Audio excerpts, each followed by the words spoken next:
morning and welcome back to day 2 of Going Deeper in Love. Yesterday we looked at God's love for us. Today I'll start by showing you a picture that depicts how we can overflow the love that God has given us.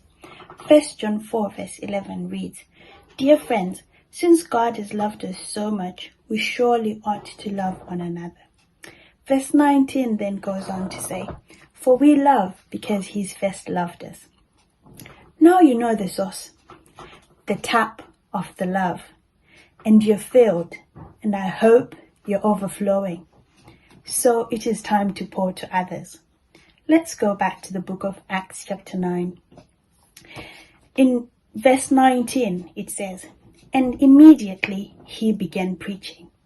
Let me catch you up a bit. Last time we left Saul going to Damascus and he had had an encounter with God. After he had the encounter, he couldn't see. So he went to Damascus, and whilst he was there, God spoke to a man called Ananias and said to Ananias, "I'd like you to go to Saul and pray for him." Now Ananias knew about Saul. And he said to God, "Seriously? Do you want me to go to the lion and just say, 'I'm your prey, here I am'?" I should rephrase. Ananias knew of Saul's past before he encountered God's love. Anyways, Ananias did obey God, and he went and prayed for Saul, and he became healed and he could see. Saul took time to eat and regain his strength and spent a few days in Damascus. And then that's when we're told in verse 19, that he immediately began preaching. Paul had been shown love. And now that he had been shown love by God, he was going out to preach of the love that he had been shown by God. We show love in so many ways. First week we spoke about prayer. That's another way of showing love. You can pray for people, you can intercede for people. Third week, we spoke of servanthood. Ask people, how would you like me to serve you today? How can I best serve you? And help them in the way that they would like to be helped. I know of people that don't like to be told they love you. People sometimes value actions more than just a person's word. So act in that way. Walk in love. Act in love. Gary Chapman has his theory of 5 love languages: quality time, acts of service, words of affirmation, gift giving, and physical touch. And I think what Gary Chapman was trying to get to is we all receive love differently and all give love differently. So ask people how they would like to be loved.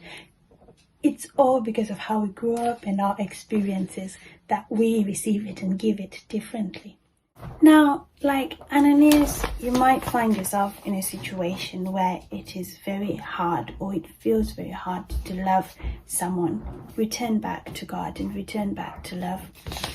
For without love, it says in 1 Corinthians chapter 18, you're just like a noisy gong. So let us immediately start loving. Paul understood love and the grace of God, and he did not let it die with him. Revelation chapter 12 verse 11 says, "We have defeated them by the blood of the Lamb and the word of their testimonies." He didn't let his testimony die with him. So don't let the love of God that he has given you die with you. Don't let your testimony of how God has loved you or shown you love over the years die with you. Jeremiah 20 verse 9 says, "But if I say I'll never mention the name of the Lord, there it will be like fire shut up in my bone. I'm one trying to hold it in. I won't." So I hope the love of God is like fire shut up in your bone, that you'll be one when you try to hold it in, and you just let it out, and you will let it blossom and just pour it out to the world and all those around you. Spread it. Your love has power. Do not hold it in. Let it flow like the rivers of living water unto others around you. I hope you have a blessed day and enjoyed the series for the rest of the week. Bye.